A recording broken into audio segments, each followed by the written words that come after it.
Eh bien oui, retour à Micronora avec Serge Griborovitz, le fondateur de cette bête que j'ai dans le dos, là, ça s'appelle un exosquelette. Je vais m'équiper directement, Serge. Pendant que je le fais, expliquez-nous ce que c'est qu'un exosquelette, ça sert à quoi? Alors un exosquelette, en fait, celui-ci en particulier, il sert à porter des charges lourdes dans le dos, et il est développé aujourd'hui, c'est un prototype d'usage pour des usages militaires demain, pour pouvoir emporter des charges. Là, je la sens bien la charge là, pour l'instant, c'est normal. Oui, c'est normal, je n'ai pas mis encore l'assistance. D'accord. Et là, je vais vous donner un petit coup de main. Alors, pour l'instant, je sens bien la charge. Alors là, ça va beaucoup mieux, là. Voilà. Ok, très bien. Là, c'est bon, c'est tout bon. Vous êtes libéré. Je peux essayer de marcher.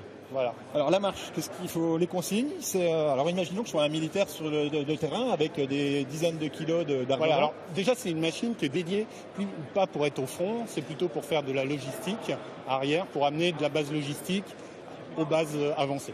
D'accord. L'idée donc, éviter les troubles musculo-squelettiques. Oui, c'est ça. En fait, la charge, elle ne va pas passer par votre corps, elle va passer par les jambes qui sont à l'arrière de la machine, et des jambes qui sont en fait électriques, et qui vont ramener la charge au sol. Là, je confirme, en termes de poids sur les épaules, je sens rien. Par contre, la marche est pas naturelle, là, on est bien d'accord.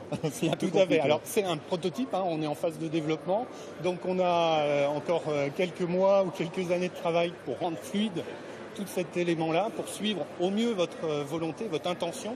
Et notre objectif d'un point de vue R&D, c'est de faire une machine qui est transparente. Alors pas transparente comme une vitre, mais transparente aux sensations. Où on sent plus et où on marche le plus naturellement qu'il soit. Parce que là, le fantassin, là, s'il faut qu'il aille se cacher, il a le temps d'être tué, je pense.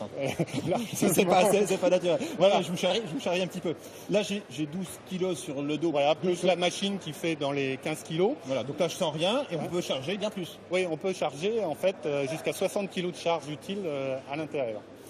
Comment ça marche? Parce que c'est étonnant, je veux dire, moi je produis pas d'effort, à part cette déstabilisation un petit peu dans la marche, mais je ne sens pas le poids. Comment c'est réparti? Comment ça fonctionne? Alors en fait, c'est un petit peu comme une direction assistée. Quand vous tournez votre volant, vous ne sentez pas l'amplification d'effort, sauf que là, en fait, c'est à l'extrémité de vos pieds que les jambes vont ressentir ce que vous voulez et appliquer l'amplification d'effort pour transférer la charge au sol. La démarche, il faut que je marche naturellement ou il faut quand même que je lève un petit peu les pieds? Là, alors, il va y avoir un câble à passer.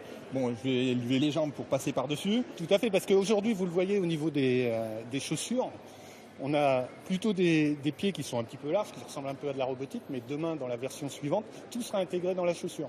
C'est-à-dire qu'on aura là la capacité de marcher en faisant un roulé de pied, comme quand on marche naturellement.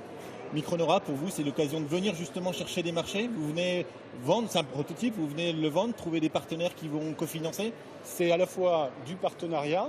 Aujourd'hui, c'est des recherches qui sont cofinancées en fait par la DGA, mais également trouver des partenaires du point de vue technologique, parce qu'à Micronora, il y a énormément de savoir-faire dans la miniaturisation, et vous le voyez vous-même, c'est une des clés du succès de l'adoption de cette machine demain, c'est miniaturiser au maximum les moteurs, les cartes électroniques, la mécanique. Un mot, il y a une version civile, ça on a dit vocation militaire, il y a une version civile qui existe. Oui, la vocation de cette version civile, c'est plutôt de porter des charges devant, plutôt de faciliter les... Alors il y a deux choses, on va pouvoir porter des charges devant dans le monde de la logistique, et on va pouvoir utiliser ce type d'équipement pour étaler le bitume sur la fabrication des routes, et on est en cours d'essai de qualification aujourd'hui avec un des géants européens de ce domaine.